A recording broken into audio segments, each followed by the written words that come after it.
Too much GH. Shout out to your fans and everybody who is watching Too Much GH.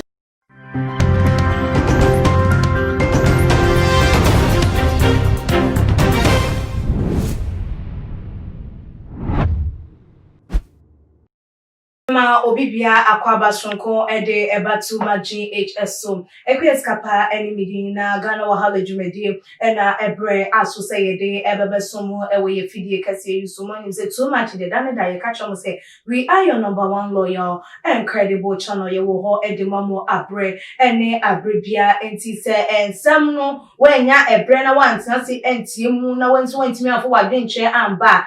yes ana na che say ye kabi ma men kabie no entimi CP and anase enya de se edi eye edwuma na so sa wo ka bia na enye eye abufo kwan so anase atendidie ekwan so wo kya wadwen ewo eye nyansa ani ndie emu se de be ye mpanifo no so ebe hunu se ye nsusu ye nida ho wo metie ye nsem no motimi ede etu eye anamom ede amaye na ene de abranti wa bia wadi efisha edu enwochi 18 years a chese wono okana na mbayi hu ebi free SHS wono wo ye eye beneficiary ene de waba eye abonten esan sem abotua eko eye eso on the 7th December 2020 ewo man Ghana mu a chese wo bia akoko kire se nipa sumesi ana wo benten na pesamento aba enfama no na wono woka eye polling agents no ehun ebi ewo empatemu bia ni din ede chira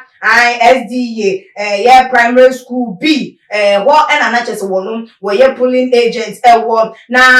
wono nso so ena eneden ye nua bema Sammy Gyemfi NDC communication ye director Sammy Gyemfi wone ye papa Tsatsu Chukata womu emienu wose an say de wa ye ready sem wone womu ebe court wa ye ready paisan say womu nsem a womu kanyina no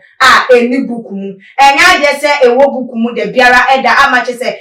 brantie yi ede ye ni pin sheet a je se wode ne nsem nso so eka mu ababatu edwa say de wa ye crowd say womu se womu be court pande ni obefesi womu ewo ye court na ni chuma wode etu eye edwa eye se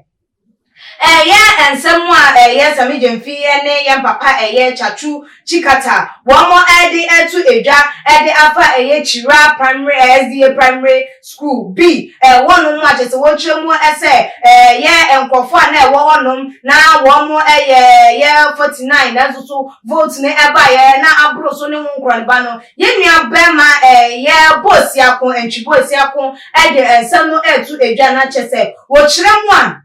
one no woman wo honum initially no na ade ne 49 by later on pio ne ba ye di betu agency say no nyoma any adane ana say nsakraye ayeden abemu around that was 9 a.m. no ema agent na wo nyina both MPP NDC CPP other agents na wo eba ye nyina edi to mu say okay say nsakraye abem na say edu say 10 dia any woman atiasenti entiatia ye adwuma ewo woman afa ansa na woman proceed amache say agent no wo bia sign ye ni sheet esom nanso so ne dey say ye Sammy Gyemfi ene na pamfo et one kasem ye de ntwagu mu akosom ana say result e ba ye no ase enya ne kwanso no ana say woman aye katasu mu aso bi amache say ye favor ebi ebi ediam enya wono wa ye ready na NDC for crampo ebedi akagina mu se ade no womo etiase ansana womo sign ye womo pinchit na say and wodin nsem no etu edwa wasem I am ever ready to testify the flaws Sammy Gyemfi and Tsatsu Chikata in the Supreme Court over the fake pin sheet Sammy Gyemfi displayed on TV. Na chese wo chirema Sammy Gyemfi ni pin sheet or the baba tom abonten abran wo mo press conference ne de ekeka ehun ni nyina no enye nokure na wodin nsem no etu edwa ebiem na wasanso etu say the register of the 49 voters wasn't the full register as he wants us to believe. The Electoral Commissioner brought the full list in presence of NDC agents who is even my friend. We all accept to use that before the election was signed by us all. Sammy Gyemfi lied and I can prove him wrong. When any a year abranti watch as anything. A day a year and Chibo what day and 2 a year 18-year-old boy at a free SHS graduate no yeah in a panel or be a polling agent at the Ama MPP Amanokun or didn't some no 2 a year just say yeah and someone else and this year pump funding penny for be in Sydney a year demonstration a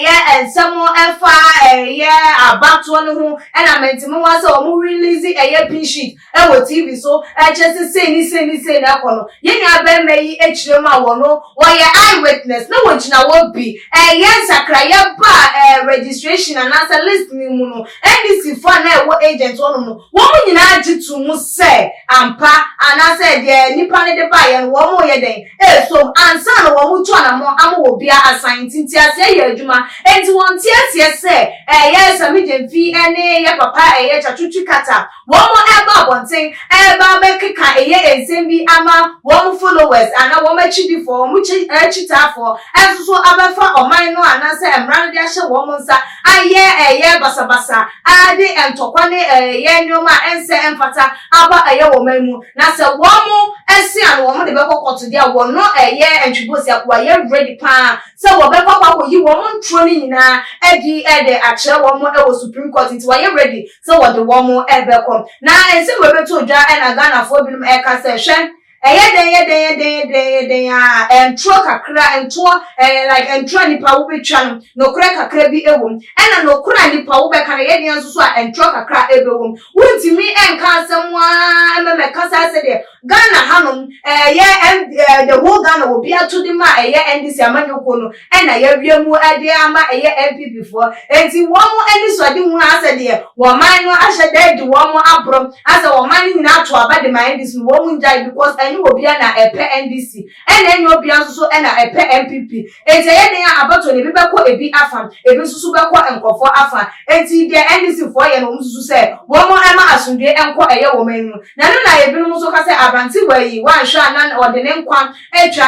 esu because ankofo we mu ye fo wo mo endi apre na enam se no kura no wo honum nti enam se ye no wo ndi apre nti ni kwan se no kura no ye ka ana abusuefo abanti no nenso mo de ababetu edwa no